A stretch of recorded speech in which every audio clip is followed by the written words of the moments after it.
പ്രിയപ്പെട്ടവരെ, ഇന്ന് ലോക ലഹരി വിരുദ്ധ ദിനമാണ്. നമ്മുടെ സമൂഹത്തെ കാർന്നു തിന്നുന്ന ലഹരിയിൽ നിന്ന് പുതുതലമുറയെയും കേരളത്തെയും രക്ഷിക്കാൻ വേണ്ടിയുള്ള ഒരു ദൗത്യമാണ് ഈ പ്രൗഡ് കേരളയുടെ നേതൃത്വത്തിലുള്ള ആന്റി ഡ്രഗ് വാക്കത്തോൺ. ചരിത്രമുറങ്ങുന്ന ഈ കൊല്ലത്തിന്റെ നഗരിയിൽ നൂറുകണക്കിന് ചെറുപ്പക്കാരും മറ്റ് സഹപ്രവർത്തകരും ഒരുമിച്ച് അണിനിരന്നുകൊണ്ട് ലഹരിക്കെതിരെയുള്ള ഒരു യുദ്ധം നമ്മൾ ആരംഭിക്കുകയാണ്. നമ്മുടെ നാടിനെ ഇന്ന് ഗ്രസിക്കുന്ന ഏറ്റവും വലിയ പ്രശ്നം ലഹരിയുടെ, പ്രത്യേകിച്ച് മയക്കുമരുന്നിന്റെ ഉപയോഗമാണ്. ആകാശത്തിലൂടെയും കരമാർഗത്തിലൂടെയും കരയിലൂടെയും കേരളത്തിൽ വ്യാപകമാകുന്ന മയക്കുമരുന്നിനെ നിയന്ത്രിക്കാൻ നമുക്ക് സാധിക്കണം. അതിനുവേണ്ടി ഒരുമിച്ച് നിന്നുകൊണ്ട് നമുക്ക് പോരാടണം. ഇതിനകത്ത് രാഷ്ട്രീയമോ മതമോ ജാതിയോ മറ്റൊന്നുമില്ല. കേരളത്തെ രക്ഷിക്കാൻ ഉള്ള ഒരു പോരാട്ടത്തിന്റെ ഭാഗമായി നമ്മളെല്ലാവരും ഇതെടുക്കണം എന്നാണ് എന്റെ അഭ്യർത്ഥന. കഴിഞ്ഞ ദിവസം മുഖ്യമന്ത്രി നമ്മുടെ വാക്കത്തോനെ അഭിനന്ദിച്ചുകൊണ്ട് സംസാരിക്കുകയുണ്ടായി. കേരളത്തിന്റെ സാമൂഹ്യ രാഷ്ട്രീയ ജീവിതത്തിലെ നിരവധി ആളുകൾ ഈ സംരംഭത്തെ അഭിനന്ദിക്കുന്നുണ്ട്. ഞാൻ ദീർഘിപ്പിക്കുന്നില്ല.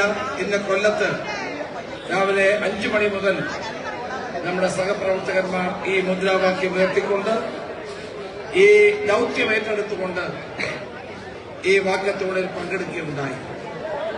ഈ വാക്കത്തോൺ ഇപ്പോൾ കോഴിക്കോട്, തിരുവനന്തപുരം, ഇപ്പോൾ കൊല്ലം, അങ്ങനെ എല്ലാ ജില്ലകളിലും നടത്തിക്കൊണ്ടിരിക്കുക. തൃശ്ശൂരിലും പാലക്കാടും വിദ്യാർത്ഥികളെ അണിനിരത്തിക്കൊണ്ടാണ് നമ്മൾ ചെയ്തത്. മറ്റ് ജില്ലകളിൽ കൂടി ഇത് വ്യാപിക്കും. അടുത്ത ദിവസം തന്നെ കാസർഗോഡ്, പത്തനംതിട്ട എന്നീ ജില്ലകളിൽ ഇതിന്റെ പ്രവർത്തനങ്ങൾ നടന്നുകൊണ്ടിരിക്കുകയാണ്. ഇതുമായി സഹകരിച്ച എല്ലാവരോടും ഞാൻ നന്ദി രേഖപ്പെടുത്തുന്നു. നമ്മുടെ പ്രഗത്ഭരായ വ്യക്തികൾ, നമ്മുടെ ദക്ഷിണ കേരളയുടെ ഏറ്റവും പ്രധാനപ്പെട്ട നേതാവ് കടക്കൽ അബ്ദുൾ അസീസ് മൗലവി, തൊടിയൂർ മുഹമ്മദ് കുഞ്ഞ്, അതുപോലെ പ്രശസ്ത യുവാക്കളുടെയിൽ ഒരു ഹരമായി മാറിയിട്ടുള്ള അഖിൽ മാരാർ, അതുപോലെ നമ്മുടെ MLA-മാരായ ശ്രീ PC വിശ്വനാഥ്, ശ്രീ CR മഹേഷ്, നമ്മുടെ പ്രിയപ്പെട്ട ജില്ലാ കോൺഗ്രസ് കമ്മിറ്റിയുടെ അധ്യക്ഷൻ ശ്രീ രാജേന്ദ്ര പ്രസാദ്, അതോടൊപ്പം UDF ജില്ലാ chairman KC Rajan, Santosh trophy ജേതാവായ ശ്രീ പുരികേഷ് മാത്യു ഉൾപ്പെടെയുള്ള ധാരാളം കായിക താരങ്ങൾ, സിനിമാ താരങ്ങൾ, സീരിയൽ താരങ്ങൾ ഉൾപ്പെടെയുള്ള ധാരാളം ആളുകൾ നമ്മളോടൊപ്പം പങ്കെടുക്കുന്നുണ്ട്. അതോടൊപ്പം തന്നെ ശ്രീ KP മുഹമ്മദ് സാഹിബ് നമ്മളോടൊപ്പം എത്തിയിട്ടുണ്ട്. അതുപോലെ KPCCയുടെ ഭാരവാഹി, എല്ലാവരുടെയും പേര് ഞാനെടുത്ത് പറയുന്നില്ല, ഉൾപ്പെടെയുള്ള എല്ലാവരും ഇവിടെ എത്തിച്ചേർന്നിട്ടുണ്ട്. ഇതിൽ പങ്കെടുത്ത എല്ലാവരോടും പ്രത്യേകം നന്ദി രേഖപ്പെടുത്തുന്നു.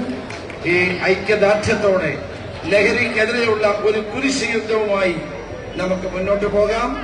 കേരളത്തിലെ അമ്മമാരുടെ കണ്ണുനീരൊപ്പാൻ, മാതാപിതാക്കളുടെ കണ്ണുനീരൊപ്പാൻ, അക്രമത്തിനും അതോ അരാജകത്വത്തിലേക്കും വഴിതെളിക്കുന്ന ഈ വലിയ ഒരു വിപത്തിനെ ഒഴിവാക്കാൻ നമുക്ക് ഒരുമിച്ച് മുന്നോട്ട് നീങ്ങാമെന്ന് മാത്രം പറഞ്ഞുകൊണ്ട് എല്ലാവർക്കും അഭിവാദ്യങ്ങൾ നേർന്നുകൊണ്ട് എന്റെ വാക്ക് നിർത്തുന്നു.